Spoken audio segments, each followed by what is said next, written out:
હરે કૃષ્ણ। તો સ્વાગત છે સર્વે ભક્તોનું આજના ભગવદ્ ગીતા સત્સંગ કાર્યક્રમની અંદર।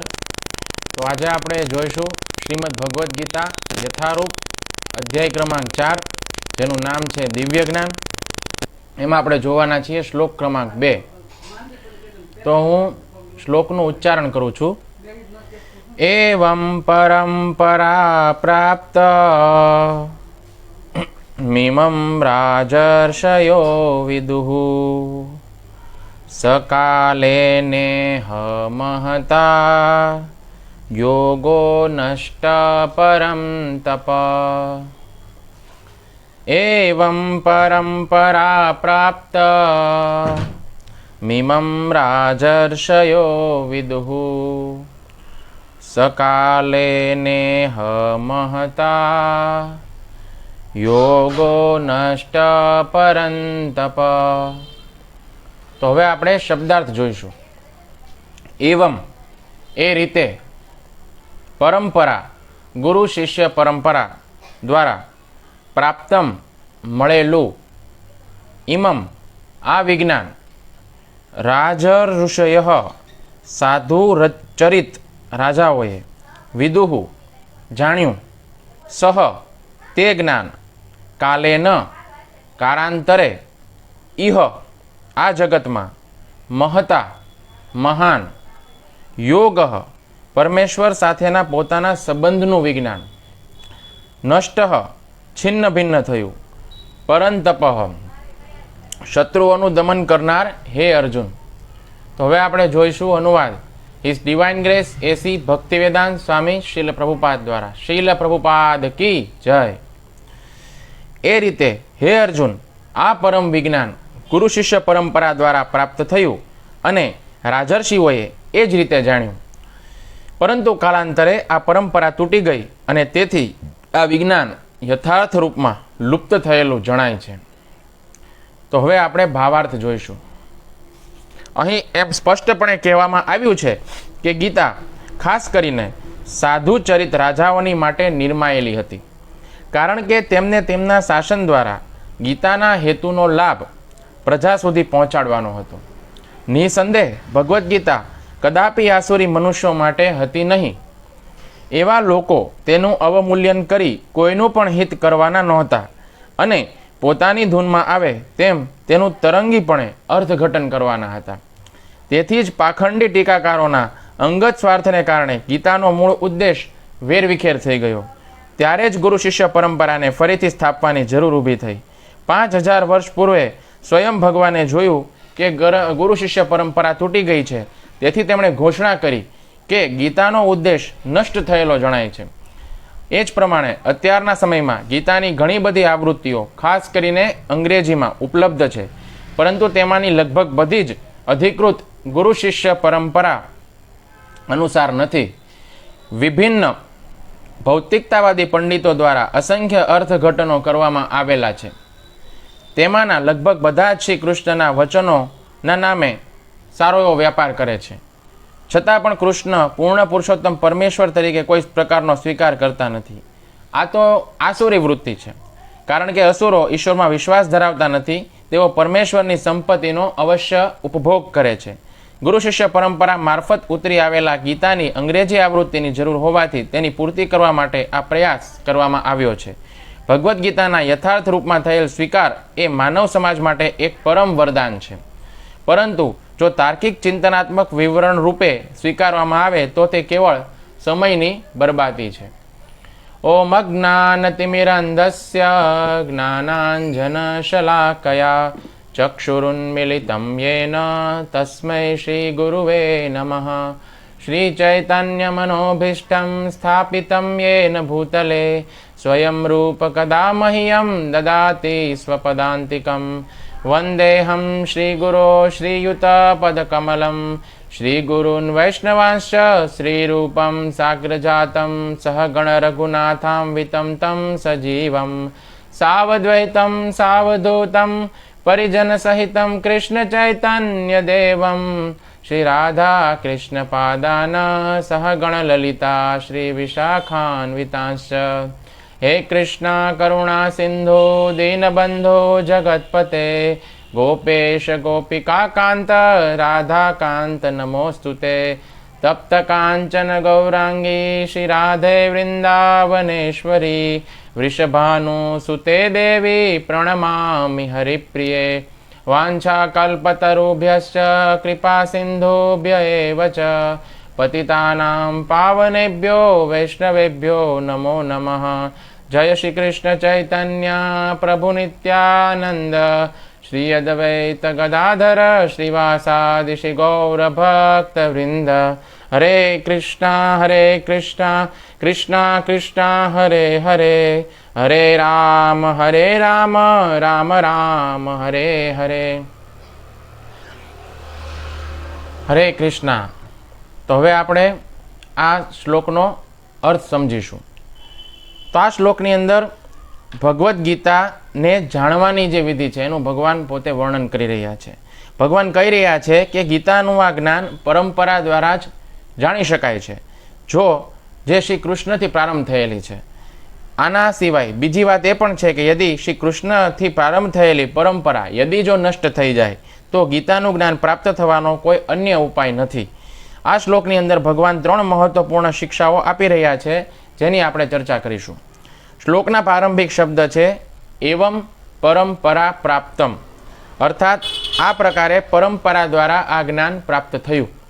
तो परंपरा शब्दनो मतलब छे एक एवी पंक्ति जेनी अंदर क्रम पछी क्रममां एक पछी एक व्यक्ति आवतो होय। तो वास्तवमां आ शब्द परंपरा शब्दनी अंदर आ नामनो प्रत्यय लगाड़ीए एटले आखो शब्द बने छे। तो परंपरा शब्दनुं निर्माण 2 शब्दोथी थयेलुं छे, परम अने पर। तो परम शब्दनो अर्थ छे आना पछी अने पर शब्दनो मतलब छे एक अन्य व्यक्ति। तो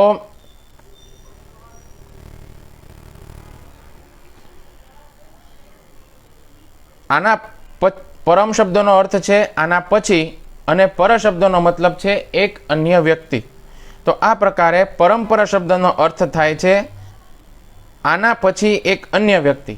पछी आ परंपरा शब्द छे तेनी अंदर आ प्रत्यय लगाडवाथी जे शब्द बने छे एने कहेवामां आवे छे परंपरा। तो आपणे जाणवुं जोईए के आ प्रत्ययना अहीं 2 प्रकारना अर्थ छे, एक तो समीप अने बीजुं छे सम्मुख। तो आ बंने अर्थोने एक साथे मानी अने परंपरा शब्दनो अर्थ जो आपणे करीए तो एवो अर्थ थाय छे के एक एवी पंक्ति जेनी अंदर एक व्यक्तिना पछी बीजो व्यक्ति पोताना पहला व्यक्तिनी नजीक पण होय अने सम्मुख पण होय। तो आ रीते परंपरा शब्दनो प्रयोग करी अने भगवान कहेवा मागे छे के एमणे गीतानुं जे ज्ञान प्रदान करेलुं छे ए ज्ञान एवा व्यक्तिओनी पंक्ति द्वारा आगळ वध्युं जेनी अंदर एक व्यक्ति पोतानी पहला आवेला व्यक्ति जे छे तेनी नजीक पण आव्यो तथा तेनी सन्मुख पण गयो, अर्थात शरणागत पण थयो। तो आ गीतानुं जे ज्ञान छे ते एक प्रकारनी परंपरा छे, तेना द्वारा आवेलुं ज्ञान छे, जेनी अंदर जे व्यक्ति आ ज्ञान आपी रह्यो छे ते व्यक्ति एनी पहेलाना व्यक्ति जे छे तेनी नजीक पण गयो अने ए व्यक्ति जे छे तेनी सामे पण गयो अने एने शरणागत थईने तेणे ते व्यक्ति पासेथी ज्ञान प्राप्त कर्युं। आवो कहेवानो भावार्थ छे। गीताना 4था अध्यायना 34 नंबर श्लोकनी अंदर भगवाने गीताना ज्ञान प्राप्त करवानी विधिनुं वर्णन कर्युं छे। तद्विद्धि परिप्रातेन प्रणिप्रश्नेन सेवया उपदेशन्ति ज्ञानम ज्ञानिनस्तत्वदर्शिन।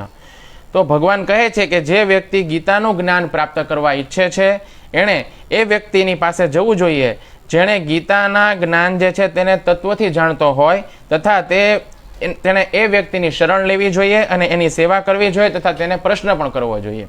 तो आ गीतानुं ज्ञान प्राप्त करवानी विधि छे। दिनांक 22 मार्च 1974 नी अंदर मुंबईनी अंदर आ श्लोक पर प्रवचन देता देता श्रील प्रभुपादे कह्युं हतुं के श्रीमद् भगवद गीतानी शिक्षाओ केवी रीते प्राप्त थाय छे आ वातने आ श्लोकनी अंदर समजाववामां आवी छे। गीतानुं ज्ञान कोईपण विद्वता द्वारा प्राप्त थतुं नथी। वैदिक साहित्यनी अंदर कह्युं छे नायम आत्मा प्रवचनेन लभ्यो न मेघया न बहुना श्रुतेन यदि તમારી રુચિ આત્મજ્ઞાનની અંદર છે તો તમે આને પોતાની તથાકથિત શિક્ષા પદ્ધતિ દ્વારા પ્રાપ્ત નથી કરી શકતા. નાયમ આત્મા પ્રવચનેન, અથવા તમે બહુ મોટા પ્રવક્તા છો, તમે સારા સારા શબ્દોની અંદર ભાષણ પણ દઈ શકો છો, પરંતુ આ સંભવ નથી. આના દ્વારા આ સંભવ નથી. આધ્યાત્મિક જ્ઞાનને પરમેશ્વરની કૃપા દ્વારા જ જાણી શકાય છે. અહીં શ્રી કૃષ્ણ પરમેશ્વર પોતાના વિષયની અંદર સમજાવી રહ્યા છે. તો તમારે શ્રી ભગવાન અથવા શ્રી કૃષ્ણના વિષયની અંદર શ્રી કૃષ્ણના દ્વારા અથવા એમની પરંપરા દ્વારા તમારે સમજવું પડશે. યદ્યપિ ભગવદ્ ગીતાના શબ્દ તથા અક્ષર સામાન્ય જેવા લાગે છે, પરંતુ આ સામાન્ય નથી. આ એક પ્રકારનો વૈદિક ધ્વનિ છે. શ્રી કૃષ્ણએ જે શબ્દ કહ્યા છે એ કોઈ સામાન્ય શબ્દ નથી. યદિ એ સામાન્ય શબ્દ હોત તો 5000 વર્ષ પૂર્વ જે શબ્દો એમણે કહ્યા એ શબ્દ અત્યારે પણ શા માટે ચાલી રહ્યા છે? તો અનેક લેખકોએ હજારો વર્ષો પૂર્વે જે પુસ્તકો લખી હતી, અથવા તો 100, 200, 300 વર્ષ પહેલાં જે કોઈ પણ પુસ્તકો લખી હતી, એ પુસ્તકો અત્યારે ભૂલાઈ ગઈ છે. ઘણી પુસ્તકો એવી છે જેને લોકો યાદ પણ નથી કરતા.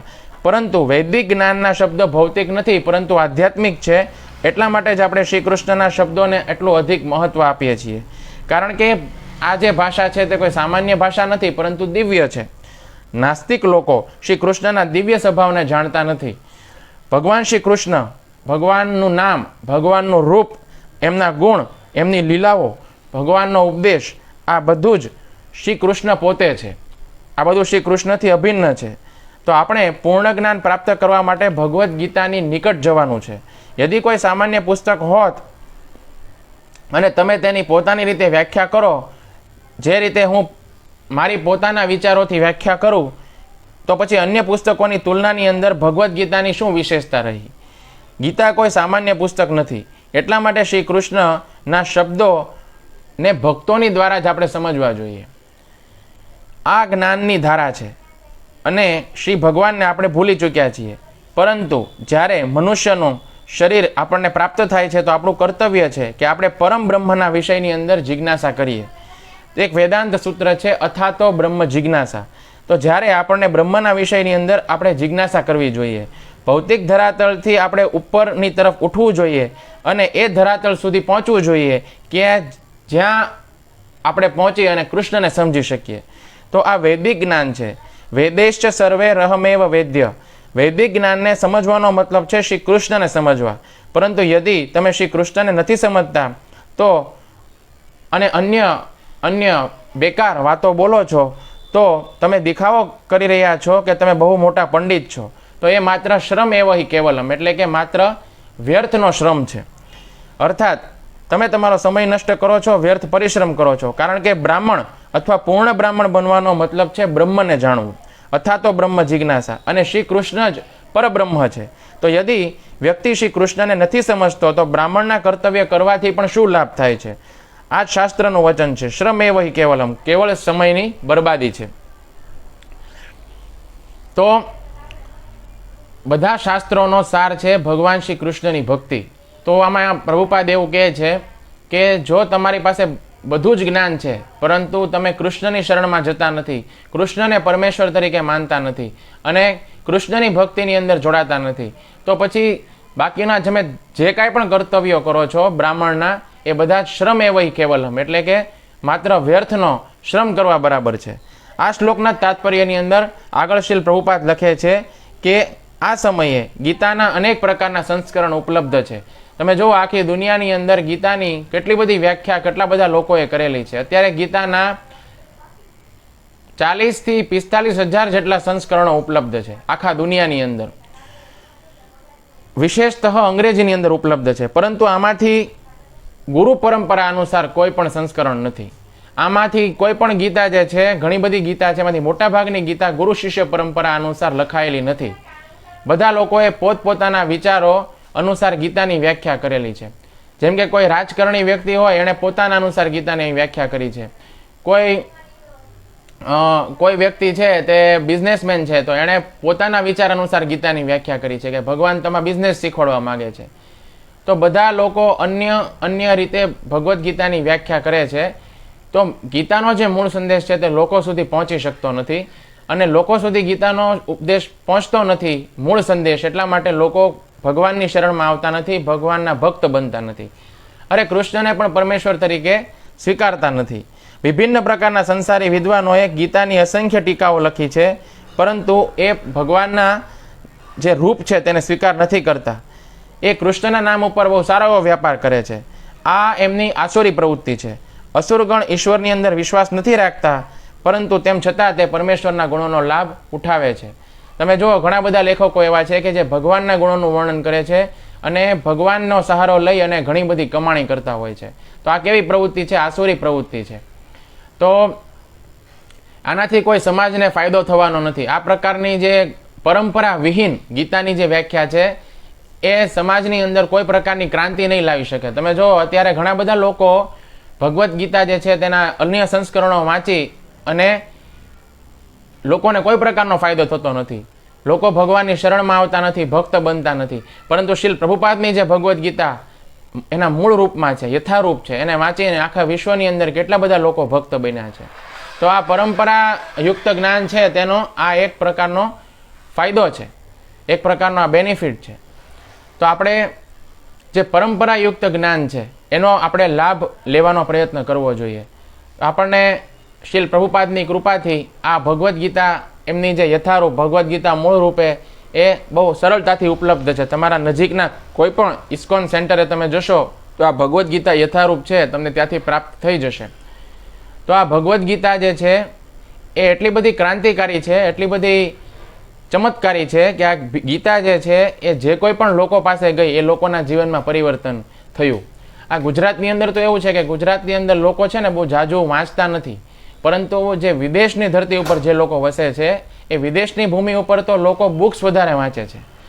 તો ત્યાં આગળ જ્યારે આ પ્રભુપાદની ભગવદ્ ગીતા છે તેનું ભક્તોએ વિતરણ કર્યું અને પ્રભુપાદની ભગવદ્ ગીતા લોકોના ઘર સુધી પહોંચી, તો તે લોકો પ્રભુપાદની ભગવદ્ ગીતા વાંચી અને કૃષ્ણની શરણમાં આવ્યા, પોતાનું જીવન કૃષ્ણને સમર્પિત કર્યું, કૃષ્ણના ભક્ત બન્યા અને પોતાના જીવનમાંથી બધી જ પ્રકારની પાપ પ્રવૃત્તિઓ છે તેમ આપોઆપ દૂર થઈ અને આજે આખા વિશ્વની અંદર ઘણા બધા કૃષ્ણ ભક્તો આ શ્રીલ પ્રભુપાદની જે ભગવદ્ ગીતા છે તેના દ્વારા બન્યા છે. તો પ્રભુપાદે લખ્યું છે કે આ ભગવદ્ ગીતા યથારૂપ છે તે સમગ્ર માનવ સમાજ માટે છે. કોઈ અલગ અલગ પ્રકારની જાતિ કે કોઈ એક જાતિ માટે નથી. આ કોઈ સાંપ્રદાયિક કિતાબ નથી, પરંતુ આ દરેક આખી માનવ જાતિ જે છે એનું કલ્યાણ કરનારી પુસ્તક છે. તો આપણે શું કરવું જોઈએ? આ પુસ્તકને વાંચવું જોઈએ, એને સમજવાનો પ્રયાસ કરવો જોઈએ. કારણ કે પ્રભુપાદે આની અંદર પોતાના કોઈ વિચારો એડ કર્યા વગર જે ભગવાન શ્રી કૃષ્ણ 5000 વર્ષ પહેલા અર્જુનને જે સંદેશ આપવા માંગતા હતા એ જ સંદેશ એઝ ઇટ ઇઝ એમણે આ ગીતાની અંદર રજૂ કર્યો છે. અને એટલા માટે જ આ ગીતા જે છે એ એટલા બધા લોકોને અસર કરે છે, એટલા બધા લોકોને પ્રભાવિત કરે છે. શ્રીલ પ્રભુપાદે ગીતાની જે વ્યાખ્યા લખી છે એમાં એમણે શ્રી કૃષ્ણથી પ્રારંભ થયેલી પરંપરાનું વર્ણન કર્યું છે, જે પરંપરામાં એમણે ગીતાનો આ સંદેશ પ્રાપ્ત કર્યો હતો. ભગવદ્ ગીતા યથારૂપના પૃષ્ઠ સંખ્યા 28ની અંદર એવમ પરંપરા પ્રાપ્તમ આ શબ્દોની સાથે શ્રીલ પ્રભુપાદે કૃષ્ણથી પ્રારંભ કરી અને એ બધા જ નામોની સૂચિ આપી છે, જેના માધ્યમથી આ ગીતાનું જ્ઞાન શ્રીલ પ્રભુપાદ સુધી એ રીતે પહોંચ્યું જે રીતે એક દીપકથી બીજો દીપક, બીજા દીપકથી ત્રીજો દીપક, એવી રીતે પરંપરા દ્વારા આખા દીપકની શૃંખલા સર્જાય અને અલગ અલગ પ્રકારના દીપક છે તે સળગાવવામાં આવે. તો તમે એવી હારમાળા જોઈ હશે દીવાની કે જેમાં એક દીવા દ્વારા બીજો દીવો સળગાવવામાં આવે, બીજા દીવા દ્વારા ત્રીજો દીવો, પછી ચોથો દીવો, એવી રીતે આખી દીવાની જે હારમાળા છે તેને સળગાવવામાં આવે. તો આવી જ રીતે જે પરંપરાગત જ્ઞાન છે તે આવી પરંપરા દ્વારા પ્રાપ્ત થાય છે. જેવી રીતે કોઈ એક વૃક્ષ છે, આંબાનું ઝાડ છે, તો આંબાના ઝાડ ઉપરથી આપણે કેરી છે એને તોડી લઈએ. હવે આ કેરી છે એ એઝ ઇટ ઇઝ ફોર્મમાં જો આપણે અન્ય વ્યક્તિને આપવી હોય તો આ કેરીને આપણે તોડી અને એ હાથોહાથ આપણે બીજા વ્યક્તિને આપે. એ જ કેરી છે એને હાથોહાથ બીજો વ્યક્તિ ત્રીજા વ્યક્તિને આપે, ત્રીજો ચોથાને આપે. પછી એ જે માર્કેટની અંદર જાય તો માર્કેટની અંદર જે ફેરીઓ છે એની પાસે કેરી આવે. તો તમે જોયું હશે માર્કેટની અંદર ગરમીના સમયની અંદર છે ને એક એક કેરીને સાફ કરી અને પછી છે ને ખોખાની અંદર વ્યવસ્થિત ગોઠવે, જેથી કરીને કોઈ કેરી છે ને નીચે ન પડી જાય. જો કોઈ કેરી નીચે પડી જાય તો દબાઈ જાય અને એનું જે મૂળ ઝાડ ઉપરથી ઉતારેલી છે એવું એનું સ્વરૂપ ન રહે. ઝાડ ઉપરથી ઉતારેલી છે જે એ સમયે એની જે સ્થિતિ છે એ સ્થિતિ ન રહે. જો નીચે પડે, દબાઈ જાય, ચગદાઈ જાય તો એની એ સ્થિતિ ન રહે અને પછી વેચવાને લાયક પણ ન રહે. એટલા માટે હાથોહાથ આ કેરી છે તેને પહોંચાડવામાં આવે છે ફેરિયા સુધી, અને ફેરીઓ પણ આપણને એઝ ઇટ ઇઝ ફોર્મમાં એ કેરી પહોંચાડે છે અને આપણને એ કેરી પ્રાપ્ત થાય છે. તો એ કેરી જે છે તેનો ઓરિજિનલ સ્વાદ આપણે માણી શકીએ છીએ. એવી જ રીતે જે ભગવાન દ્વારા આવેલું જે જ્ઞાન છે તે ભગવાન દ્વારા શરૂ થયેલી જે ગુરુ શિષ્ય પરંપરા છે એ રીતે જો આપણને પ્રાપ્ત થાય તો એનો આપણને ઓરિજિનલ બેનિફિટ થાય. અને આ માત્ર જ્ઞાન નથી પરંતુ આપણને વિજ્ઞાન પણ છે, એટલે વિજ્ઞાન પણ પ્રાપ્ત થાય છે. આને ગુરુ શિષ્ય પરંપરા દ્વારા જે પણ આપણને જ્ઞાન પ્રાપ્ત થાય છે, જ્ઞાનની સાથે વિજ્ઞાન પણ છે. તો આ બંનેનો લાભ આપણને મળે છે. તો વિજ્ઞાન એટલે શું? તો કે જ્ઞાનનો આપણે જે અમલ કરીએ એના દ્વારા, જ્ઞાનનો પ્રેક્ટિકલી આપણે જે અમલ કરીએ અને એના દ્વારા આપણને જે રિઝલ્ટ મળે છે એને શું કહેવામાં આવે છે? વિજ્ઞાન કહેવામાં આવે છે. તો આ ભગવદ્ ગીતા જે છે એની અંદર જ્ઞાન પણ મળે છે અને વિજ્ઞાન પણ મળે છે. તો ભગવદ્ ગીતા જે છે એક એવો ગ્રંથ છે જેની અંદર માત્ર આપણે વાંચી અને જ્ઞાન નથી પ્રાપ્ત કરવાનું, પરંતુ કોઈ પણ એક કાર્ય આપણે કરીએ ને તો એનું કોઝ અને ઇફેક્ટ બંને હોય. જેમ કે આપણે ભગવાનનું નામ છે એનું જપ કરીએ, હરે કૃષ્ણ કૃષ્ણ કૃષ્ણ હરે હરે, હરે રામ રામ રામ હરે હરે, હરે કૃષ્ણ કૃષ્ણ કૃષ્ણ હરે હરે, હરે રામ રામ રામ હરે હરે. તો એ નામ જપ કરવાથી શું થાય? તો કે આપણા હૃદય પવિત્ર થાય છે, આપણું મન પવિત્ર થાય છે. તો કોઈ પણ કાર્ય હોય એનું કોઝ પણ હોય છે અને એની ઇફેક્ટ પણ હોય છે. તો આ જે પ્રક્રિયા છે એ વિજ્ઞાનની પ્રક્રિયા છે. તો ભગવદ્ ગીતા છે એ માત્ર કોઈ જ્ઞાન નથી પરંતુ વિજ્ઞાન પણ છે. અને જ્યારે આપણને આ પરંપરા દ્વારા જ્ઞાન પ્રાપ્ત થાય છે તો આપણને શું થાય છે કે આ જ્ઞાનને અમલમાં કઈ રીતે મૂકવું એના વિશે પણ જાણકારી આપવામાં આવે છે. તો જે શ્રીમદ ભગવદ્ ગીતા છે તેની અંદર જે ભગવદ્ ગીતા યથારૂપ જે પ્રભુપાદે આપેલી છે એ ગીતાને કોઈ વ્યક્તિ વાંચે છે અને મંદિરની અંદર જાય છે તો મંદિરની અંદર જઈને શું કરે છે? તો કે ભગવાનને નમસ્કાર કરે છે, ભગવાનને પ્રણામ કરે છે. ભગવાન ગીતામાં શું કહે છે? મન મના ભવમત ભક્તો મધ્યાજીમામ નમસ્કુરુ. ભગવાન એમ કહે છે કે તું તારું મન છે તે મારી અંદર લગાડ. તો આપણે મનને કઈ રીતે ભગવાનની અંદર લગાડીએ છીએ? હરે કૃષ્ણ મહામંત્રના નામ જપ દ્વારા. પછી શું કહે છે ભગવાન? ભવમત ભક્તો એટલે કે તું મારો ભક્ત બન. પછી શું કહે છે? તો કે મારી પૂજા કર. અને પછી શું કહે છે? મને નમસ્કાર કર. તો આપણે જ્યારે મંદિરની અંદર જઈએ છીએ તો લોકો શું કરે છે? નામ જપ પણ કરે છે, ભગવાનની પૂજા પણ કરે છે, ભગવાનને પ્રણામ પણ કરે છે અને ભક્ત પણ બનીને ભગવાનની ભક્તિ પણ કરે છે. તો આ અલગ અલગ પ્રકારના ગીતાના બિંદુઓ ઉપર પ્રભુપાદે વાત કરી છે અને આ બધા બિંદુઓને કનેક્ટ પણ કરી શકે છે. અને આ બધા બિંદુઓને કનેક્ટ કરીને તમે ગીતાને સમજી પણ શકો છો. પણ જે સંપ્રદાય વિહીન જ્ઞાન છે, જે પરંપરા વિહીન જ્ઞાન છે, પરંપરા વિહીન જ્ઞાનની અંદર લોકો કેવી વ્યાખ્યા કરે છે ગીતાની? કોઈ એક બિંદુને પકડી અને એ બિંદુ ઉપર જ વાત કરે છે, કાં તો કોઈ બીજા બિંદુને પકડીને એના ઉપર વાત કરે છે. પણ આ ગીતા જે છે તેના મુખ્ય 4 બિંદુઓ છે કે મારો ભક્ત બન, મને નમસ્કાર કર, મારી પૂજા કર અને તારું મન મારી અંદર લગાડ. તો આ ગીતાના મુખ્ય 4 પોઈન્ટ છે અને આ 4 પોઈન્ટ કાર્યક્રમ છે તે ભગવાન ભગવદ્ ગીતાની અંદર આપી રહ્યા છે, જેનો સ્પષ્ટપણે ઉલ્લેખ આ ભગવદ્ ગીતા યથારૂપની અંદર છે અને એનો પ્રેક્ટિકલી અમલ કઈ રીતે કરવો એ પણ પ્રભુપાદે આપણને શીખવાડેલું છે. તો ભગવદ્ ગીતા જે છે તે માત્ર જ્ઞાન ન હોય ને વિજ્ઞાન પણ છે. તો આ ગીતા જે છે એનું જ્ઞાન કોઈ વ્યક્તિ પાસે હોય, પરંતુ આ ગીતાના જ્ઞાનને પ્રેક્ટિકલી કઈ રીતે એનો ઉપયોગ કરવો, પ્રેક્ટિકલી જીવનમાં કઈ રીતે ઉતારવું, આનું જો જ્ઞાન નથી તો પછી આ ગીતાનું કોઈ પણ પ્રકારનું થિયોરિટિકલ જ્ઞાન લેવાથી કોઈ પ્રકારનો ફાયદો થવાનો નથી. આપણા જીવનની અંદર શિક્ષાગુરુ હોય અને શિક્ષાગુરુ છે તે આપણને એના ઓબ્ઝર્વેશનની અંદર રાખી અને આ જ્ઞાન આપે અને આપણા જીવનનું ઓબ્ઝર્વેશન કરે અને આપણે જે કાંઈ પણ ભૂલો કરીએ છીએ, આપણે જે કાંઈ પણ ભક્તિની અંદર આપણી અંદર જે કાંઈ પણ ખામીઓ રહેલી છે એને દૂર કરે છે, સુધાર કરે છે અને શું શું કરવાની જરૂર છે, શું શું કરવાની જરૂર નથી આનું માર્ગદર્શન આપે છે. તો આને શું કહેવાય છે? જ્ઞાન અને વિજ્ઞાન બંને પ્રાપ્ત થયું એમ કહેવાય છે. તો જે લોકોને પણ આનો લાભ થયો છે એ લોકો ખૂબ ભાગ્યશાળી છે અને જે લોકોને લાભ થયો નથી એમણે આ પરંપરાગત જ્ઞાન દ્વારા આ લાભ એમણે લેવો જોઈએ પોતાના જીવનની અંદર. આ પરંપરાગત જ્ઞાન એમણે પ્રાપ્ત કરવું જોઈએ. તો શીલ પ્રભુપાદે આખી પરંપરા છે તેની સૂચિ ભગવદ્ ગીતાની અંદર આપેલી છે. શીલ પ્રભુપાદનું કહેવું છે કે શ્રી કૃષ્ણથી પ્રારંભ થયેલી પરંપરામાં યદિ આપણે ગીતાનું જ્ઞાન પ્રાપ્ત કરીએ છીએ તો આપણે શ્રી કૃષ્ણને પરમેશ્વરના રૂપમાં સમજી શકીએ છીએ. આપણે શ્રી કૃષ્ણની શરણ લઈએ છીએ, પરંતુ અનેક રાજનીતિજ્ઞોએ ગીતાની વ્યાખ્યા કરી છે જે કૃષ્ણથી પ્રારંભ થયેલી પરંપરા અનુસાર નથી, પરંપરાગત વિહીન જ્ઞાન છે. એમણે ગીતાના માધ્યમથી પોતાના મતોને જ પુષ્ટ કર્યા છે તથા જનતાને શ્રી કૃષ્ણથી દૂર લઈ જઈ અને ભ્રમિત કરી છે. ગીતાની અંદર ભગવાન કેવા કાંઈક માગતા હોય અને પોતે પોતાના વિચારો એમાં એડ કરી અને પોતે કાંઈક વ્યાખ્યા કરે.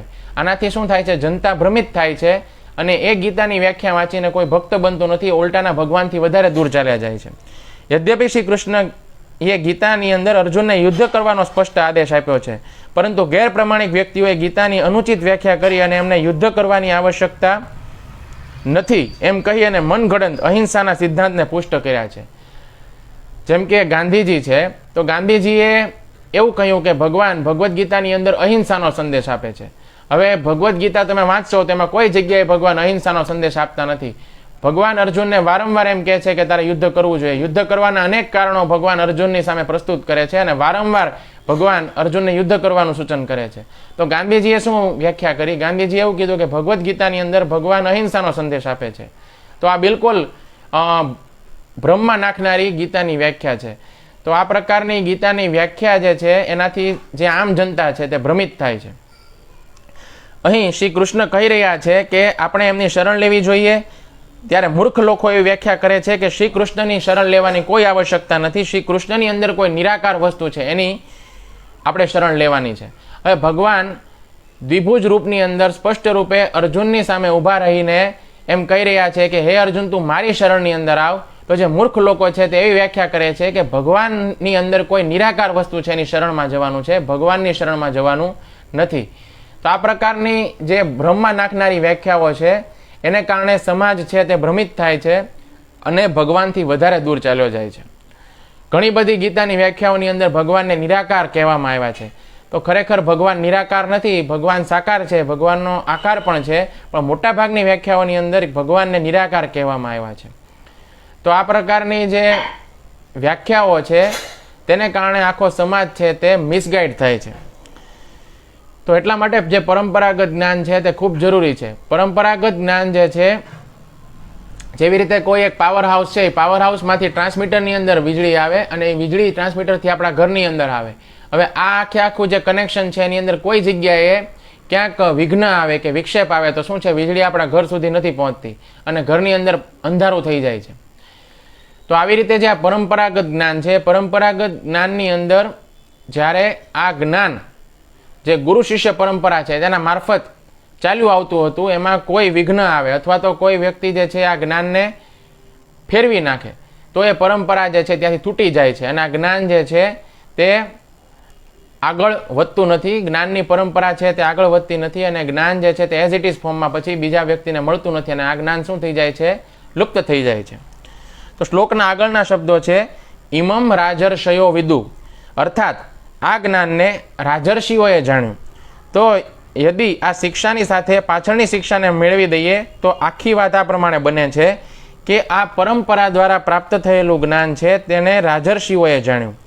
તો આ શ્લોકના તાત્પર્યની અંદર પ્રભુપાદ એવું લખે છે કે અહીં સ્પષ્ટ કહેવામાં આવ્યું છે કે ગીતા વિશેષ રૂપથી રાજઋષિઓ જે છે એના માટે હતી, પરંતુ એનો ઉપયોગ એ પ્રજાના શાસન માટે કરતા હતા.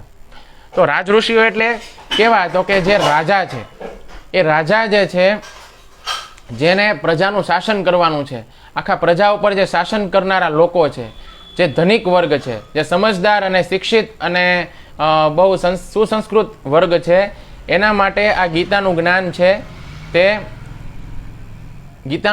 તે ઉપલબ્ધ છે.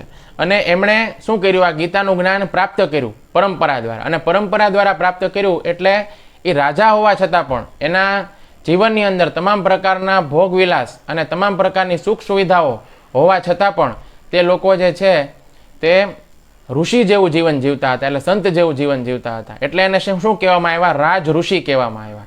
તો આ રાજ ઋષિ જે છે એને કારણે આ પ્રજાનું જે શાસન છે તે બહુ સારી રીતે કરી શક્યા. કારણ કે યથા રાજા તથા પ્રજા, એટલે રાજા જેવો હોય તેવી પ્રજા હોય. હવે રાજા છે એ પોતે જ ભોગ વિલાસની અંદર પડેલો હોય અને પોતે જ કરપ્ટ હોય, પોતે જ અધર્મના માર્ગે ચાલનારો હોય, પોતે જ પાપયુક્ત પ્રવૃત્તિ કરતો હોય, તો એની પ્રજા પણ કેવી જ હશે? અધર્મી હશે અને એ પણ પાપયુક્ત પ્રવૃત્તિ કરનારી હશે. પરંતુ રાજા છે એને ગીતાનું જ્ઞાન પ્રાપ્ત કર્યું હશે અને એ પણ પરંપરા દ્વારા પ્રાપ્ત કર્યું હશે, તો એ રાજાની અંદર સંત જેવા ગુણો હશે અને રાજાની પ્રજા પણ કેવી હશે? ભક્ત હશે. અને એ પ્રજાની અંદર કોઈ પણ પ્રકારની અશાંતિ નહીં હોય, કોઈ પણ પ્રકારનો અસંતોષ નહીં હોય. તો શાસનના અધિકારીઓની માટે ગીતાનો સંદેશ છે તે અત્યંત આવશ્યક છે.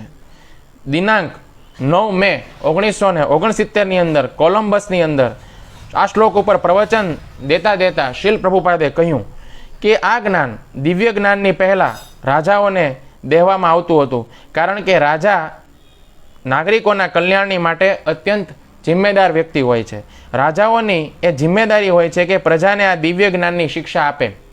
એ રાજાઓના રૂપની ઋષિ હોય છે, રાજાઓના રૂપની અંદર ઋષિ હોય છે. યદ્યપિ આ રાજાઓના વંશની અંદર તે ઉત્પન્ન થાય છે, પરંતુ એ સંત હોય છે. આવા અનેક ઉદાહરણ છે, જેમ કે મહારાજ યુધિષ્ઠિર, મહારાજ પરીક્ષિત, આવા ઘણા બધા રાજાઓના ઉદાહરણ છે. યુધિષ્ઠિર મહારાજ છે એને તો સ્વયં ધર્મરાજ કહેવામાં આવે છે. પછી છે પરીક્ષિત મહારાજ, પછી છે ધ્રુવ મહારાજ, પછી છે પ્રહલાદ મહારાજ. આ બધા જે રાજાઓ છે તેના હાથની અંદર જ્યારે શાસન હતું તો આ લોકો ભગવાનના પરમ ભક્ત હતા અને ભક્ત હતા એટલે એમણે પ્રજાને પણ ભક્તિનું શિક્ષણ આપ્યું, પ્રજાને પણ આની શિક્ષા આપી.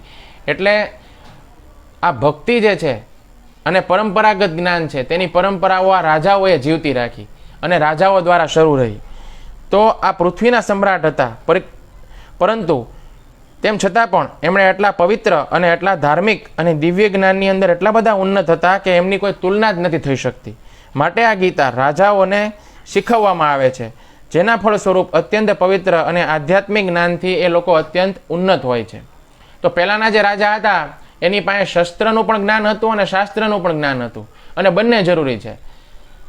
જ્યારે શસ્ત્રની આવશ્યકતા હોય ત્યારે શસ્ત્ર પણ જરૂરી છે અને શાસ્ત્રની આવશ્યકતા હોય ત્યારે શાસ્ત્રની પણ જરૂર પડે છે. તો દિનાંક 22 માર્ચ 1974 અંદર મુંબઈની અંદર આ શ્લોક ઉપર પ્રવચન દેતા શ્રીલ પ્રભુપાદે કહ્યું, એવમ પરંપરા પ્રાપ્ત મિમમ રાજર્ષયો વિદુ. રાજર્ષિનો મતલબ છે રાજા તથા ઋષિ. તો પહેલા રાજાઓનું શાસન હતું, તો શાસનના સર્વોચ્ચ અધિકારી રાજા હતા, જે ભગવદ્ ગીતાને સમજતા હતા. તો આ આવશ્યક છે, નેતાઓની માટે પણ આવશ્યક છે કે આ જ્ઞાનને સમજે. સમાજની જે આખી વ્યવસ્થા છે તે નેતાઓ દ્વારા થાય છે, રાજાઓ દ્વારા થાય છે તથા બ્રાહ્મણોની દ્વારા થાય છે. આ વૈદિક સંસ્કૃતિ છે. બ્રાહ્મણગણ શાસ્ત્રોના માર્ગદર્શન અનુસાર માર્ગદર્શન આપે છે અને રાજા આ પ્રકારથી પ્રશિક્ષિત થાય છે કે બ્રાહ્મણો અને સંતોની શિક્ષાઓનો સ્વીકાર કરે અને આ પ્રકારે તે રાજ્યનું શાસન કરે છે. જે બ્રાહ્મણ છે એમની પાસે શાસ્ત્રોનું જ્ઞાન હોય તો એ બ્રાહ્મણો છે એ ગાઈડન્સ આપે છે કોને? રાજાને. અને રાજા છે તે બ્રાહ્મણો પાસેથી પ્રશિક્ષણ પ્રાપ્ત કરે છે.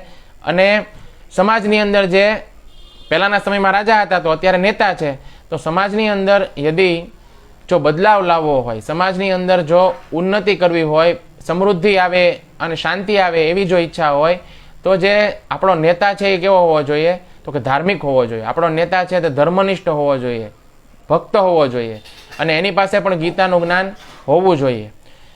તો ભગવાન ગીતામાં એવું કહે છે, યદ યદ આચરતી શ્રેષ્ઠ તત્ત દેવે તરોજના, કે જે સમાજના શ્રેષ્ઠ પુરુષો જે પ્રકારનું આચરણ કરે છે એ પ્રકારે જે અન્ય લોકો છે તેનું અનુકરણ કરે છે.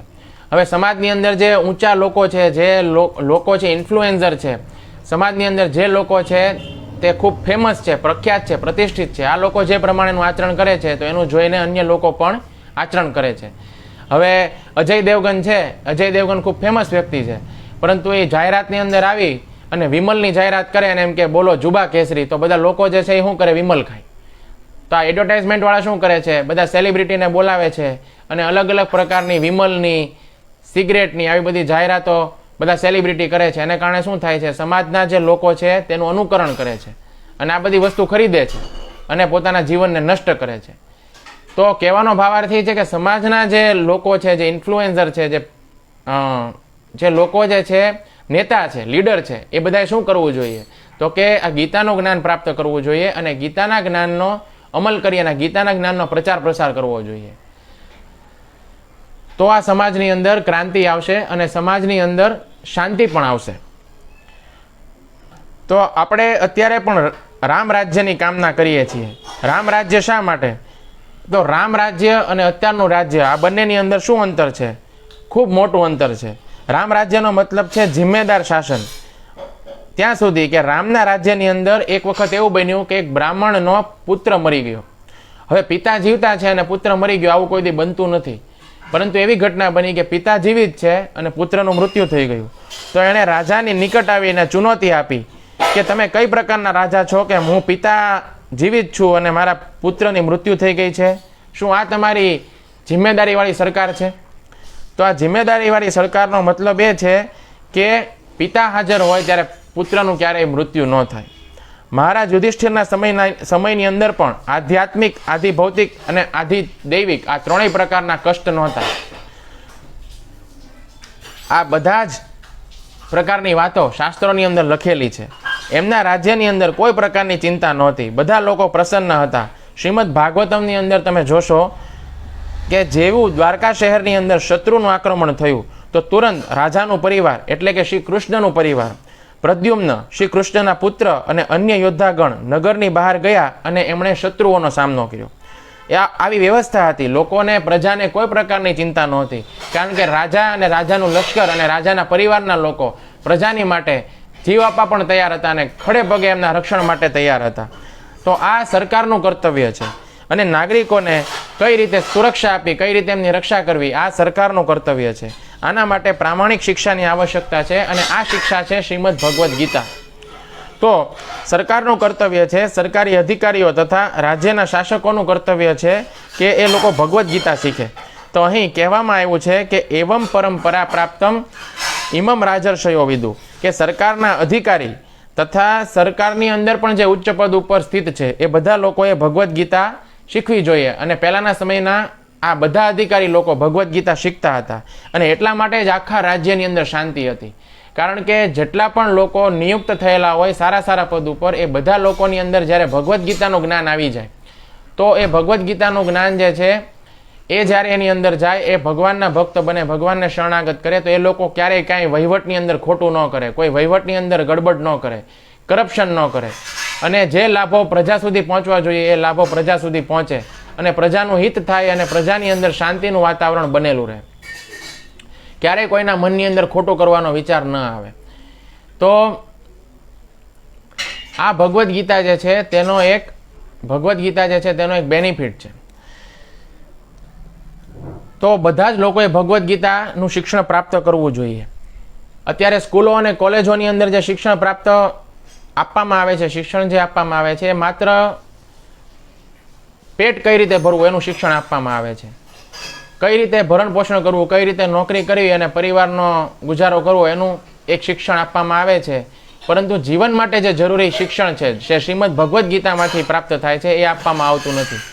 કારણ કે સ્કૂલ અને કોલેજની અંદર જે કંઈ પણ પરીક્ષાઓ હોય છે ને એ બધી પરીક્ષાઓની અંદર પેપર એક સરખું હોય છે અને એ પેપર એક સરખું હોય એટલે બાજુવાળામાંથી આપણે જોઈને કોપી કરીને એનો જવાબ લખીએ તો આપણને એમાં સારા માર્ક આવી જાય છે.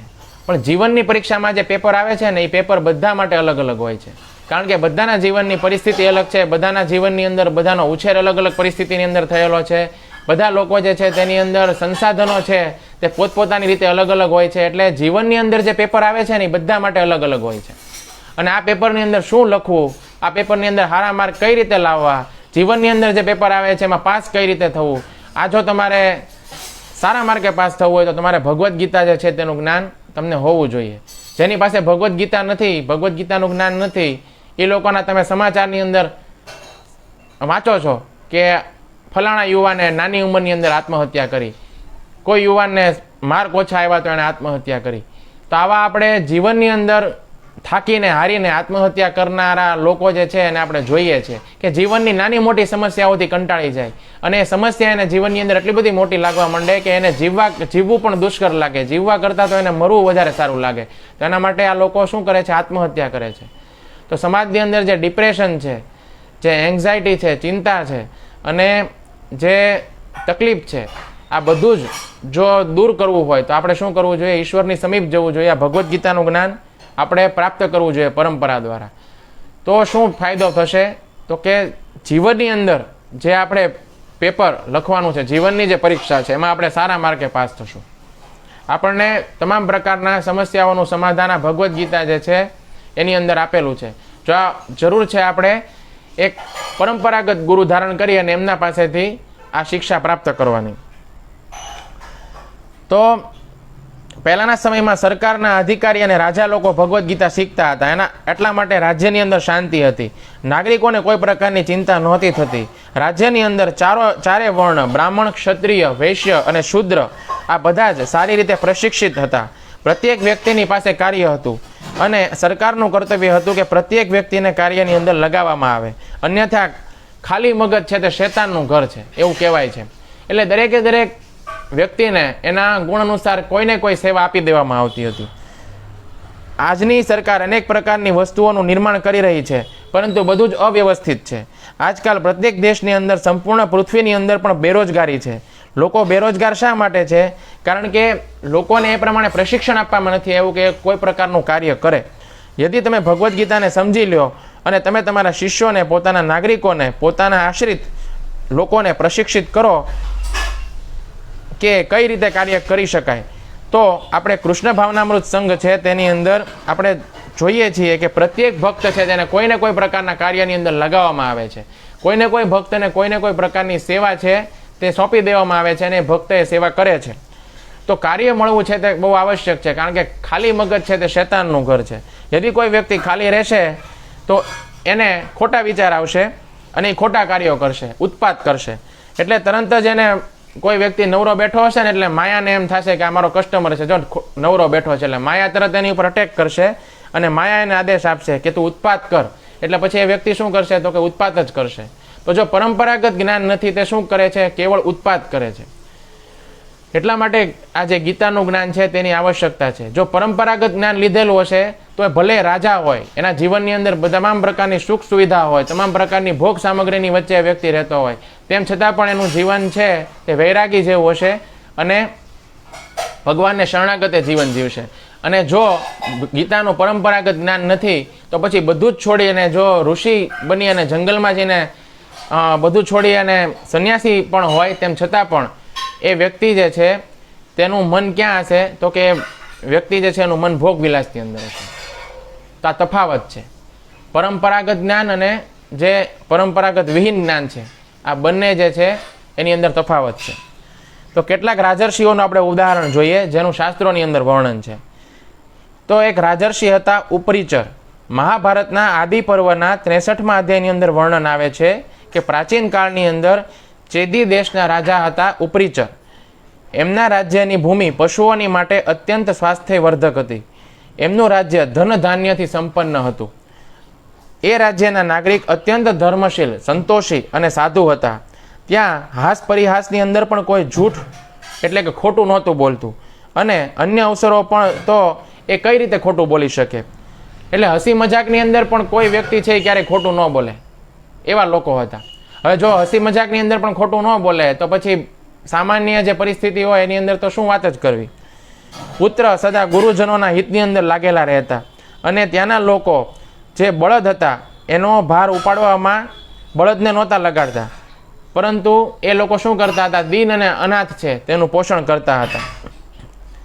ચેદી દેશની અંદર બધા જ વર્ણના લોકો સદા પોતપોતાના ધર્મની અંદર હંમેશા સ્થિત રહેતા હતા. પછી વર્ણન આવે છે મહારાજા શાંતનુનું.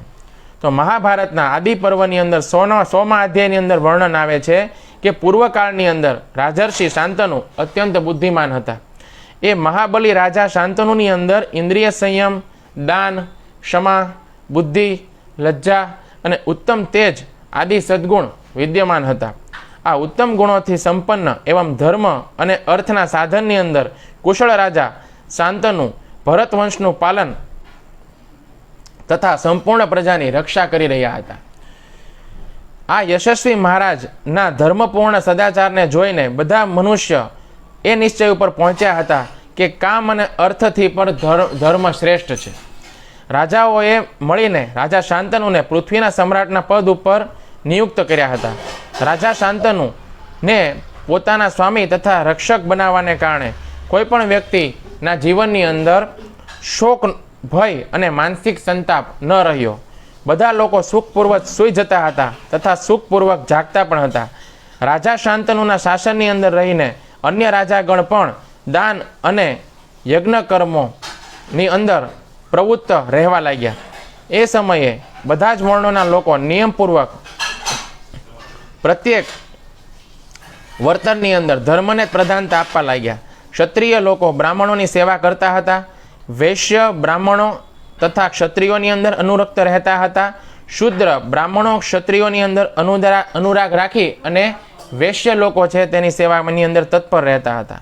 આ રીતે મહારાજ શાંતનુ કુરુવંશની રાજધાની હસ્તિનાપુરની અંદર નિવાસ કરતા કરતા સમુદ્ર પર્યંત પૃથ્વીનું શાસનનું પાલન કરી રહ્યા હતા. તો દેવરાજ ઇન્દ્રની સમાન પરાક્રમી, ધર્મજ્ઞ, સત્યવાદી અને સરળ હતા. દાન, ધર્મ અને તપસ્યા ત્રણેયની અંદર યોગથી એમના દિવ્ય ક્રાંતિની વૃદ્ધિ એમમાં થઈ રહી હતી. એમની અંદર ન તો રાગ હતો ન તો દ્વેષ હતો. ચંદ્રમાની જેમ એમનું દર્શન સૌને પ્યારું લાગતું હતું. એ તેજની અંદર સૂર્ય અને વેગની અંદર વાયુની સમાન હતા અને ક્રોધની અંદર યમરાજ અને ક્ષમાની અંદર પૃથ્વી જેવા હતા. એમના રાજ્યની અંદર પશુ પક્ષીઓનો વધ ક્યારેય કરવામાં નહોતો આવતો.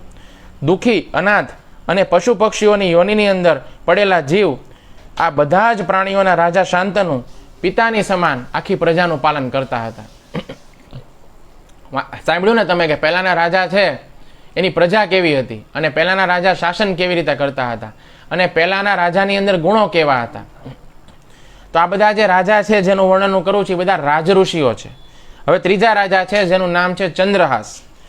તો જૈમિનીય અશ્વમેઘ પર્વના 52મા અધ્યાયની અંદર વર્ણન આવે છે કે જે સમયે ચંદ્રહાસ ચંદ્રનાવતી પુરીના રાજાના પદ ઉપર અભિષિક્ત થયેલા હતા એ સમયે તેમણે પૂરવાસીઓને આ પ્રમાણે કહ્યું કે હે મારા પૂરવાસીઓ, જે વ્યક્તિ વિષ્ણુની તિથિ અર્થાત એકાદશીના દિવસે અન્ન ખાશે એને હું મારો મહાન શત્રુ ગણીશ.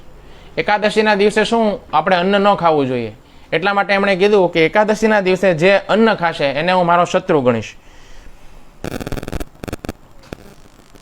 માયા અને મોહની અંદર પડેલા મનુષ્યો એમનું આયુષ્ય પાણીના પરપોટાની સમાન ક્ષણભંગુર છે. માટે તમારે લોકોએ આ શરીર દ્વારા માધવનું ભજન કરવું જોઈએ. એકાદશીની સમાન પવિત્ર કરવાવાળું કોઈ વ્રત ત્રિલોકીની અંદર મેં તો સાંભળ્યું નથી અને ન તો જોયું છે, કારણ કે આના સ્વામી સાક્ષાત શ્રી હરિ છે. ચંદ્રહાસે આ પ્રકારનો આદેશ આપ્યો એટલે સમસ્ત પૂરવાસીઓએ હર્ષપૂર્વક એમની આજ્ઞાનું અનુમોદન કર્યું. આ પછી ચંદ્રહાસે સમસ્ત બ્રાહ્મણો તથા દુર્બળ ગરીબ પૂરવાસીઓને આનંદપૂર્વક સુવર્ણ રત્ન અને વસ્ત્ર પ્રદાન કરી એમને અલંકૃત કર્યા. પછી તેમણે બ્રાહ્મણોની માટે સુંદર સુંદર ઘર બનાવી દીધા. એમણે પોતાના રાજ્યની અંદર વાવડી, કૂવા, પોખરા, મંદિર અને આશ્રમ પણ બનાવડાવ્યા. એ સમયે દેશ દેશાંતરોથી બ્રાહ્મણ, ક્ષત્રિય, વૈશ્ય, શૂદ્ર આ બધા જ વર્ણના લોકો પોતપોતાના પુત્ર પૌત્રોની સાથે ધન ધાન્યથી સંયુક્ત થઈ અને ચંદનાવતી પુરીની અંદર વસવાની ઈચ્છાથી આવવા લાગ્યા. અને ચંદ્રહાસે એ બધાનું સ્વાગત પ્રજાઓને હર્ષપૂર્વક પોતાના નગરની અંદર કર્યું અને એમને વસાવી લીધા. આ રીતે હર્ષપૂર્વક નિવાસ કરતી પ્રજાની સાથે ચંદ્રહાસ પોતાની એ નગરીની અંદર ભગવાન શ્રી હરિની ભક્તિને નિરંતર વધારી રહ્યા હતા. તો આ બધા રાજર્ષિઓ છે એનું વર્ણન શાસ્ત્રોની અંદર છે કે પહેલાંના જે રાજર્ષિઓ હતા તેમણે ભગવદ્ ગીતાનું જ્ઞાન પરંપરાગત રીતે પ્રાપ્ત કરેલું હતું. એટલે એમની સ્ટાઇલ કાંઈક અલગ હતી રાજ્ય કરવાની. બીજા જે રાજાઓ જે પ્રમાણે રાજ્ય ચલાવી રહ્યા હતા પણ એમની પાસે ગીતાનું જ્ઞાન નહોતું, પરંતુ આ બધા રાજાઓ છે તે રાજર્ષિઓ હતા, કારણ કે ભગવદ્ ગીતાનું જ્ઞાન એમણે એમના જીવનની અંદર અમલમાં મૂક્યું હતું, ઉતાર્યું હતું. એટલા માટે આ લોકો જે છે તેની રાજ્ય કરવાની પદ્ધતિ એકદમ અલગ હતી. અને આમે તમે જુઓ, જે વ્યક્તિ પાસે ભગવદ્ ગીતાનું જ્ઞાન છે ને અને જેણે પોતાના જીવનમાં એને અમલમાં મૂક્યું છે એ વ્યક્તિ બીજા 100 વ્યક્તિ કરતાં એકદમ અલગ જ તમને દેખાશે. તો શ્લોકની આગળની પંક્તિ છે તેની અંદર ભગવાન કહે છે સકાલે ન ઇહ મહતા યોગો નષ્ટ પરંતપ. અર્થાત હે અર્જુન, બહુ લાંબા સમયને કારણે આ યોગ છે તે નષ્ટ થઈ ગયો. તો ગીતાના ચોથા અધ્યાયના 7મા અને 8મા શ્લોકની અંદર ભગવાન કહે છે કે જ્યારે જ્યારે ધર્મનું પતન થાય છે અને અધર્મની પ્રધાનતા વધે છે ત્યારે ત્યારે ભગવાન પ્રગટ થાય છે. અને જ્યારે ભગવાન પ્રગટ થાય છે ત્યારે ભગવાન શું કરે છે? અધર્મીઓનો વિનાશ કરે છે, સાધુઓની રક્ષા કરે છે અને ધર્મની સ્થાપના કરે છે. તો આ શ્લોકની અંદર ભગવાન જે યોગના વિષયની અંદર કહી રહ્યા છે તે યોગ બહુ લાંબા સમયને કારણે નષ્ટ થઈ ગયો. આ યોગને ભગવાન ધર્મનું નામ પણ આપી રહ્યા છે. તો ચાહે એને યોગનું નામ દેવામાં આવે કે ધર્મનું નામ દેવામાં આવે, પરંતુ આપણે એક વાત સમજવી જોઈએ કે શ્રી કૃષ્ણથી જ યોગ અથવા ધર્મ પ્રગટ થાય છે અને શ્રી કૃષ્ણ જ આ યોગની સ્થાપના કરે છે, ધર્મની સ્થાપના કરે છે અને શ્રી કૃષ્ણ જ આ જ્ઞાનનો ઉપદેશ આપે છે. તો ભગવદ્ ગીતા છે તે સર્વોચ્ચ ધર્મ છે. શ્રી કૃષ્ણની શરણ લેવી એ જ સર્વોચ્ચ યોગ છે અને શ્રી કૃષ્ણનો ઉપદેશ એ જ સર્વોચ્ચ જ્ઞાન પણ છે. તો આ શ્લોકની અંદર ભગવાન કહી રહ્યા છે કે આ જ્ઞાનની જે પરંપરા એમણે સૂર્યદેવને ઉપદેશ આપી અને પ્રારંભ કરેલી હતી, એ જ્ઞાનની પરંપરા દ્વારા અનેક રાજઋષિઓએ આ જ્ઞાનને પ્રાપ્ત કર્યું અને પછી બહુ લાંબા સમય પછી આ જ્ઞાન નષ્ટ થઈ ગયું. તો આપણે અહીંયા સમજવું પડશે કે આ જ્ઞાન નષ્ટ થવાની સાથે સાથે જ્ઞાનની જે પરંપરા છે એ પણ નષ્ટ થઈ ગઈ.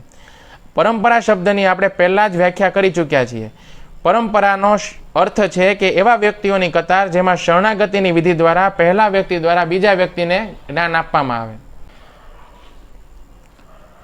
તો શ્રીમદ ભાગવતમની અંદર શ્રી સુખદેવ ગોસ્વામી કહે છે કે હે રાજન, એક વખત પૃથ્વીની ઉપર રાજાઓના રૂપની અંદર અનેક અસુરોનો ભાર વધી ગયો અને અનેક અસુરોનો ભાર વધી ગયો એટલે એ ભારથી પીડિત થઈ અને પૃથ્વી દેવીએ બ્રહ્માજીની શરણ લીધી.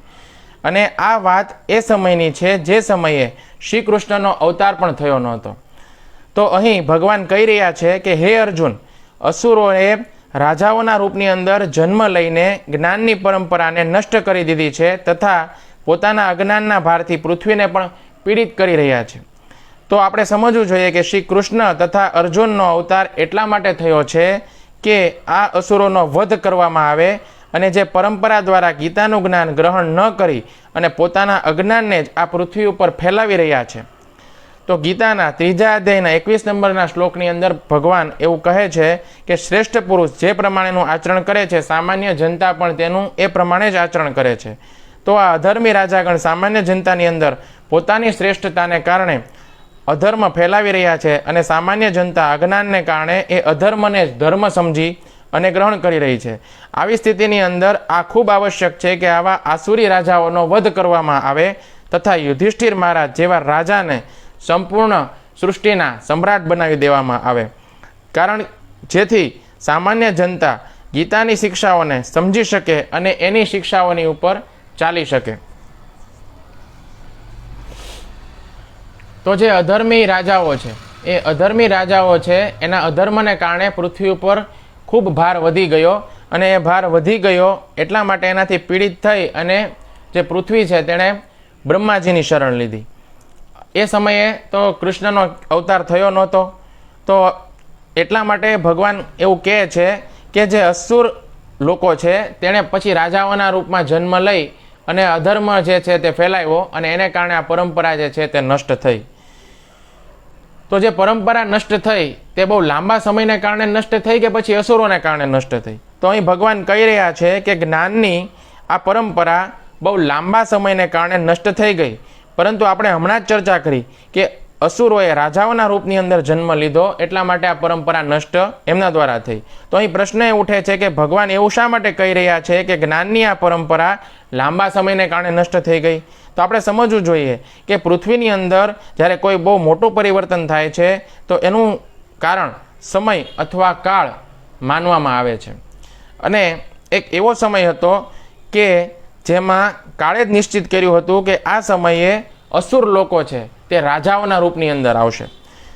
તો આ રીતે અસુર રાજાઓના રૂપની અંદર ઉત્પન્ન થયા અને એમણે આ જ્ઞાનને બિલકુલ નષ્ટ કરી દીધું. એવું નથી કે સમય અનુસાર આ જ્ઞાન ધીમે ધીમે નષ્ટ થયું. આપણે એવું ન સમજવું જોઈએ કે સમય અનુસાર પરંપરામાં આવનારા જે રાજાઓ છે એને આ જ્ઞાન ધીમે ધીમે બદલ્યું અને લાંબા સમય પછી આ જ્ઞાન પૂરેપૂરી રીતે નષ્ટ થઈ ગયું. એવું નથી. યદિ આ જ્ઞાનને પરંપરાની અંદર આવનારો વ્યક્તિ થોડું ઘણું પણ જો બદલી નાખે છે તો પણ આ જ્ઞાન પૂરેપૂરી રીતે નષ્ટ થઈ જાય છે. આના વિષયની અંદર સર્પ અને દૂધનું ઉદાહરણ છે તે ઉપયુક્ત છે. યદિ પરંપરાથી પ્રાપ્ત થયેલું આ જ્ઞાન એની અંદર આપણે આપણી પોતાની વાત થોડી ઘણી પણ મિલાવી દઈએ છીએ, આપણા પોતાના વિચારો છે તે થોડા ઘણા પણ મિલાવી દઈએ છીએ, તો આ જ્ઞાન એ રીતે જ વિષેલું બની જાય છે. જે રીતે દૂધ જે છે તેને સાપ યદિ દંશ મારી દે તો દૂધ છે તે વિષેલું બની જાય છે. તો આ રીતે આપણે સમજવું જોઈએ કે જે શ્રેષ્ઠ રાજર્ષિઓ છે તેમણે ગીતાના જ્ઞાનની અંદર પોતાની કોઈ પણ પ્રકારની વાત મિલાવટ કર્યા વગર આ જ્ઞાનને આગળ વધારી. તો જ્યારે અસુર રાજાઓના રૂપની અંદર આવ્યા તો એમણે યા તો ગીતાના જ્ઞાનની અંદર પોતાની વાતો મેળવી દીધી, યા તો ગીતાના જ્ઞાનને પૂરી રીતે અસ્વીકાર કરી લીધો. એને કારણે શું થયું તો કે સમયના પ્રભાવથી સમયના પ્રભાવને કારણે અથવા અસુરોના પ્રભાવથી આ જ્ઞાનની પરંપરા નષ્ટ થઈ ગઈ અને આ જ્ઞાન પણ નષ્ટ થઈ ગયું. તો આ જે ભૌતિક જગત છે તેની અંદર આ ભોગ વિલાસ વધારે માત્રાની અંદર છે.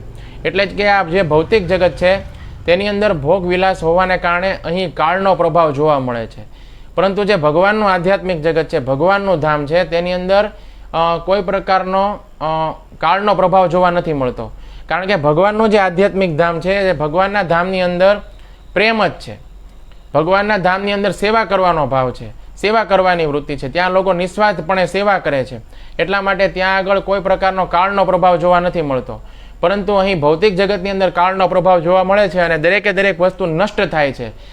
એનું કારણ શું છે તો કે આ ભૌતિક જગતની અંદર શોષણ કરવાની વૃત્તિ છે, ભોગવિલાસ કરવાની વૃત્તિ છે.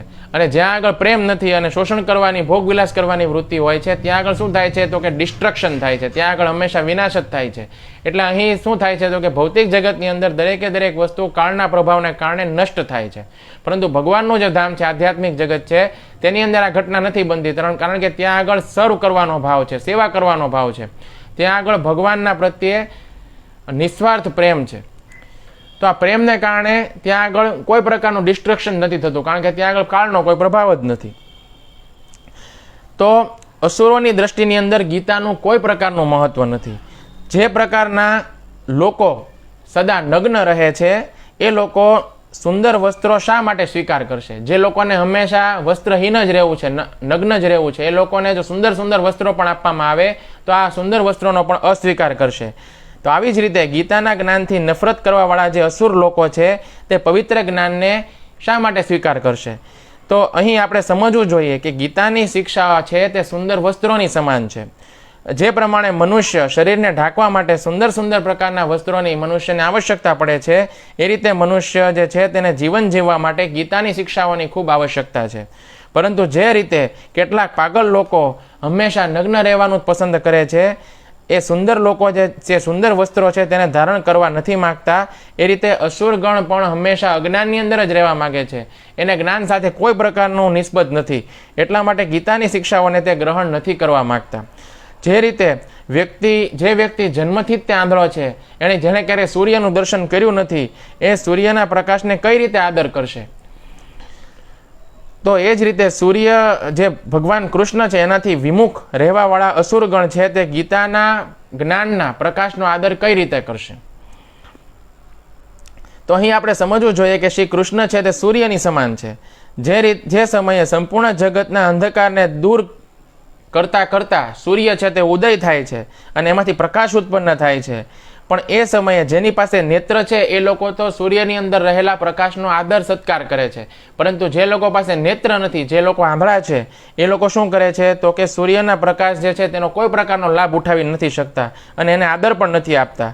તો આ જ રીતે શ્રી કૃષ્ણના પ્રત્યે શ્રદ્ધાવિહીન લોકો છે એ શ્રી કૃષ્ણના ઉપદેશોનો આદર નથી કરતા. જે રીતે બહેરા લોકોના સમૂહની અંદર સંગીતની ધ્વનિનો કોઈ પ્રકારનો મતલબ નથી. બહેરા લોકોના સમૂહની અંદર કોઈ સારું સંગીત વગાડવામાં આવે તો કોઈ પ્રકારનો પ્રતિસાદ મળતો નથી, કોઈ પ્રકારનું સન્માન મળતું નથી. એ જ રીતે કૃષ્ણથી વિમુખ થયેલા વ્યક્તિઓની વચમાં ગીતાના ઉપદેશને કોઈ પ્રકારનું સન્માન પ્રાપ્ત થતું નથી. તો અહીં આપણે સમજવું જોઈએ કે ગીતાનો જે ઉપદેશ છે તે મધુર સંગીતની સમાન છે. જે રીતે જે વ્યક્તિઓ જે છે તેની પાસે સાંભળવાની શક્તિ છે એ લોકો સંગીતને સાંભળશે, સંગીતનું આસ્વાદન કરશે અને એને વખાણશે અને એની આદર સન્માન પણ કરશે, કદર પણ કરશે. પરંતુ જે આવી જ રીતે જે ભક્ત લોકો છે એ ભક્ત લોકો છે તે આ સંગીતનો લાભ ઉઠાવે છે અને સંગીતની કદર પણ કરે છે, એનું આસ્વાદન પણ કરે છે. પરંતુ જે લોકો બહેરા છે એ લોકો આ સંગીતનો લાભ ઉઠાવતા નથી, એની કદર કરતા નથી. તો જે લોકો પાસે સાંભળવાની જ શક્તિ નથી એ લોકો એનો આદર કઈ રીતે કરશે? તો આ રીતે શ્રી કૃષ્ણને પ્રતિ શ્રદ્ધા વિહીન લોકો ગીતાની શિક્ષાઓનો આદર નથી કરતા. જે રીતે ચંદ્રમાનો ઉદય થાય છે અને ચંદ્રમાના ઉદય થવાના પૂર્વ જ જે કાગડો છે એને દેખાવાનું બંધ થઈ જાય છે. ચંદ્ર ઉગે પણ કાગડાને તે સમયે દેખાતું નથી, એટલે ચંદ્રમાના સૌંદર્યનું સન્માન કાગડો ક્યારેય કરશે નહીં. એ જ રીતે જે અસુરો છે તે શ્રી કૃષ્ણના પ્રત્યે જેમને દ્વેષની ભાવના છે અને દ્વેષની ભાવના છે એટલા માટે ગીતાની શિક્ષાઓનું સન્માન એ નથી કરતા. અહીંયા આપણે સમજવું જોઈએ કે શ્રી કૃષ્ણ ચંદ્રમાની સમાન છે અને ભક્તગણ છે તે ચકોરોની સમાન છે. ચંદ્રમા જે છે તે જ્યારે ઉગે ત્યારે ચકોર છે તે ચંદ્રમાની શીતળતાનો લાભ લેવા માટે અવશ્ય પધારે છે અને ચંદ્રમા જે છે તેને આદર સત્કાર પણ આપે છે. જે રીતે ચકોર ચંદ્રમા જે છે તેમાંથી નીકળેલા પ્રકાશનો આનંદ લે છે એ રીતે ભક્તગણ પણ શ્રી કૃષ્ણના ઉપદેશોનો આનંદ લે છે, એનું રસાસ્વાદન કરે છે. પરંતુ જે અભક્તગણ છે તે કાગડાના સમાન છે.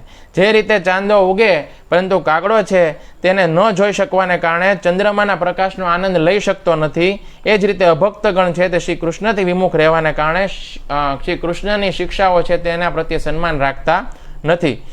તો જે આ અવિનાશી યોગ હતો તે કઈ રીતે નષ્ટ થઈ ગયો?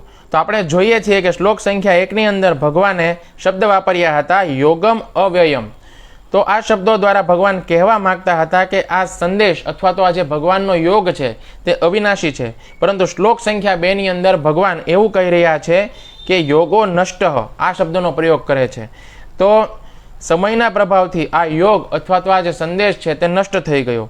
તો અહીં પ્રશ્ન ઉઠે છે કે આ વિરોધાભાસ કઈ રીતે સમજી શકાય? તો આપણે સમજવું જોઈએ કે જે રીતે કૃષ્ણ અવિનાશી છે એ રીતે કૃષ્ણનો જે ઉપદેશ છે એ કૃષ્ણનો ઉપદેશ પણ અવિનાશી છે. પરંતુ શ્લોક સંખ્યા 2ની અંદર ભગવાન કહી રહ્યા છે કે આ સંદેશ નષ્ટ થઈ ગયો. તો આપણે સમજવું જોઈએ કે સામાન્ય લોકોની દ્રષ્ટિની અંદર આ સંદેશ છે તે નષ્ટ થયો છે, વાસ્તવમાં નષ્ટ નથી થયો. એટલા માટે શીલ પ્રભુપાદ આ શ્લોકના અનુવાદની અંદર લખે છે કે આ વિજ્ઞાન યથારૂપની અંદર લુપ્ત થઈ ગયેલું લાગે છે. શ્રી ભગવાન અહીં અર્જુનની માટે પરમ તપ શબ્દનો ઉપયોગ કરી રહ્યા છે. તો અહીં ભગવાન આ શબ્દ દ્વારા અર્જુનને એવું કહેવા માગે છે કે એવો વ્યક્તિ જેની તપસ્યા સૌથી વધારે ઉત્કૃષ્ટ હોય, પરમ તપ એટલે જેની તપસ્યા સૌથી વધારે હોય.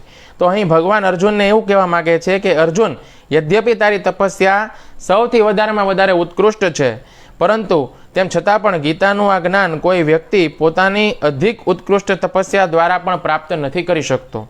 ગીતાનું આ જ્ઞાન કેવલ મારા દ્વારા જ પ્રાપ્ત થઈ શકે છે અથવા મારા દ્વારા પ્રારંભ થયેલી પરંપરા છે અથવા તો આચાર્ય છે તેના દ્વારા સાંભળીને પ્રાપ્ત થઈ શકે છે.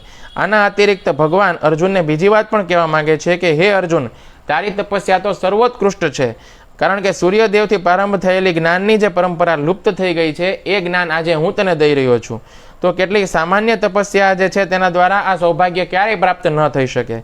તો તારી તપસ્યા એટલી બધી અતિ ઉત્કૃષ્ટ છે કે હું સ્વયં તારો રથ સારથી બની અને ચલાવી રહ્યો છું. તો તારી સાથે હું ઘનિષ્ઠ મિત્રતા કરી રહ્યો છું. તો આ રીતે ભગવાન અર્જુનને એમ કહે છે કે તું બહુ સૌભાગ્યશાળી છો કે જે સૂર્યદેવ વિવસ્વાનને મેં જે સૌથી પહેલાં જ્ઞાન આપ્યું હતું ને એ પરંપરા નષ્ટ થઈ છે. તો આજે એ પરંપરા જે છે ફરીથી તારા દ્વારા હું સ્થાપિત કરવા જઈ રહ્યો છું અને મારા પાસેથી ગીતાનું જ્ઞાન તને પ્રાપ્ત થશે અને આનું સૌભાગ્ય તને પ્રાપ્ત થયું. તો તારી તપસ્યા એવી છે. એટલા માટે ભગવાન અર્જુનને પરંતપ શબ્દથી સંબોધિત કરે છે. તો અહીં પ્રભુપાદ એવું લખી રહ્યા છે કે શ્રી કૃષ્ણથી ચાલુ થયેલી આ જે ગુરુ શિષ્ય પરંપરા છે એના વગર ગીતાના જેટલા પણ અર્થ કરવામાં આવે છે આ બધા જ અર્થ ભ્રષ્ટ છે. એટલા માટે આપણે ગીતાની કોઈ પણ ટીકા યદિ શ્રી કૃષ્ણથી ચાલતી આવેલી પરંપરા અનુસાર નથી તો આપણે એ ટીકાનો સ્વીકાર ન કરવો જોઈએ. આના અતિરિક્ત યદિ કોઈ વ્યક્તિ શ્રી કૃષ્ણની ગુરુ શિષ્ય પરંપરા પ્રત્યે સમર્પિત છે તો એની વાણીની અંદર ઘણા બધા દોષ છે, એની વાણીની અંદર ઘણી બધી ભૂલો છે. તેમ છતાં પણ આપણે એની વ્યાખ્યા અને સ્વીકાર કરવો જોઈએ, કારણ કે એની વાણીની અંદર શ્રી કૃષ્ણનું મહાત્મય ભરેલું છે. ધન્યવાદ. હરે કૃષ્ણ. ગ્રંથરાજ શ્રીમદ ભગવદ્ ગીતા કી જય. શીલ પ્રભુપાદ કી જય. गीता सुनने वाले सब भक्त वृंद की जय. निताय गौर श्री हरि प्रेमानंदे. हरि हरि बोल.